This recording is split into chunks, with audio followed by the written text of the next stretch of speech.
Si Boris Bakhtas, na naglalaro sa seryeng Selahatan AUB, ay isang ama.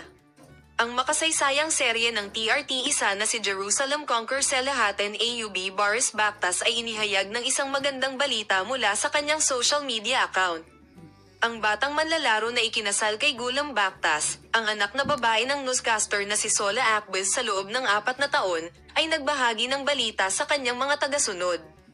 Ang mga bulaklak ng dugo at mananakop na Jerusalem na si Selahatan Ayubid kasama ang batang aktres na si Boris Bakhtas ay umabot sa isang malawak na base ng tagahanga kasama ang kanyang pag-arte. Sikat na aktor 4 na taon na ang nakalilipas, ang kanyang asawang si Gulam Bakhtas, na pumasok sa World House, ay binato ang kanyang kasal sa balita ng mga bata. Ibinahagi ni Boris Bakhtar ang kanyang masayang sandali sa tala na ako ay nagiging isang ama sa kanyang mga tagasunod mula sa kanyang social media account.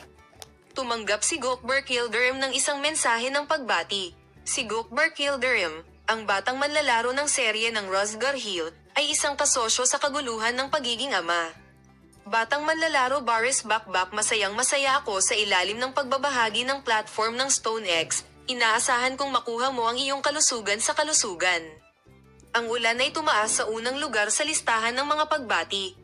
Binabati ang Boris Bakhtas si Yagmur Yoxel pagkatapos ay nakakaakit ng pansin sa pagbabahagi mula sa kanyang sariling social media account.